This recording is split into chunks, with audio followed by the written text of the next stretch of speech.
Penjual daging ini secara tak sengaja harus mengolah daging manusia. Mengapa dirinya bisa sampai di situasi seperti itu? Beberapa hari sebelumnya, toko daging pasangan suami istri ini diserang oleh anggota vegan yang sepertinya sangat radikal. Mereka sangat anti produk-produk hewani sampai-sampai toko daging pasangan ini dihancurkan hingga porak-poranda bahkan dicoret-coret. Sang suami yang tak terima segera keluar dan ia berhasil menangkap salah satu anggota vegan ini.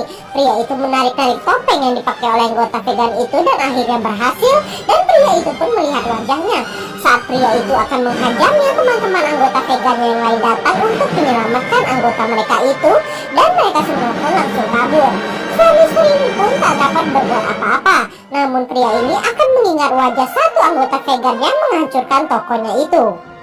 Keesokan harinya, setelah berkunjung ke rumah kerabat mereka yang baru saja meresmikan cabang toko daging keempat mereka, wanita ini merasa kesal sendiri mengapa nasib mereka tidak sebaik kerabat mereka itu. Wanita ini pun mengatakan ia juga sudah membulatkan tekad untuk bercerai dengan suaminya ini karena ia merasa tak bergairah lagi. Tak lama mobil mereka melewati seorang pesepeda dan pria ini melihat dari kaca spion. Tidak lama ia pun mendadak merem mobilnya, membuat wanita ini kaget. Pria itu mengatakan pesepeda itu adalah salah satu anggota yang menghancurkan toko mereka. Pria itu memundurkan mobilnya dan menabrak pria bersepeda itu dan menggilasnya. Setelah melakukan itu, mereka turun dari mobil dan baru menyadari betapa seriusnya perbuatan mereka hingga menyebabkan seseorang jadi tewas. Karena kebingungan, si pria pun berencana menelpon polisi dan mengatakan ini hanya kecelakaan.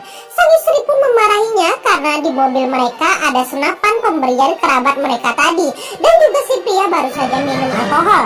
Ditambah lagi polisi akan menyelidiki bahwa pesepeda itu salah satu orang yang menyerang toko mereka. Jelas saja polisi akan mengaitkannya dan pria itu masuk penjara. Lalu wanita itu berkata, kita ikuti cara Michael Francois, membuat suaminya bertanya siapa Michael.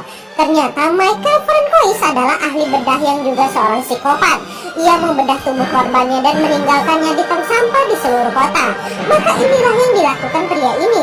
Karena dia tukang daging dan bukan ahli bedah, maka ia bukan membedah melainkan memotong-motong tubuh orang yang ditabraknya ini agar menghilangkan jejak. Hal ini jelas saja tidak mudah karena ini pertama kali ia memotong tubuh selain hewan. Ia baru berhasil memotong sebelah tangan saja. Namun dengan keahliannya, untuk selanjutnya ia pun dengan lihai memotong-motong tiap bagian tubuh itu dengan rapi dan dengan ukuran potongan yang pas. Ketika ada bagian daging yang terjatuh, anjing pria itu langsung memakannya. Melihat anjingnya makan daging itu dengan nikmat, ia pun memikirkan sesuatu. Besok paginya ia terkejut karena potongan tubuh yang telah ia cincang tiba-tiba hilang dan bertanya pada istrinya kemana daging yang ia letakkan di dapur.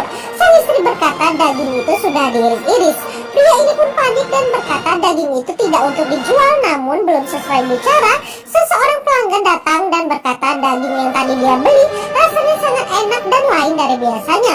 Dia ingin membeli lagi. Mendengar itu, sang istri pun senang dan meminta suaminya menyiapkan lagi daging tersebut. Sang suami pun terdiam memandang istrinya. Namun setelah itu si suami menawarkan daging lain untuk pelanggan mereka itu. Jelas saja sang istri tak mau. Ia berkata jika pelanggan minta daging yang ia jual tadi, kenapa menawarkan daging lain? Wanita pembeli pun juga heran dan bertanya apa mereka ganti pemasoknya karena daging kali ini berbeda dan sangat enak. Sang istri penasaran dan ingin mencicipi dagingnya juga. Pria ini pun tak punya pilihan lain dan mengiris sedikit bagian daging tersebut untuk dicicipi istrinya. Dia membawa irisan dagingnya dan sang istri memakan daging itu. Sang istri pun terkejut ketika merasakannya dan si pembeli wanita juga bersemangat karena bukan hanya dia yang merasa dagingnya berbeda. Kedua wanita ini bertanya dari mana asal daging ini. Pria ini pun berpikir cepat dan mengatakan daging ini adalah daging babi yang berasal dari Iran.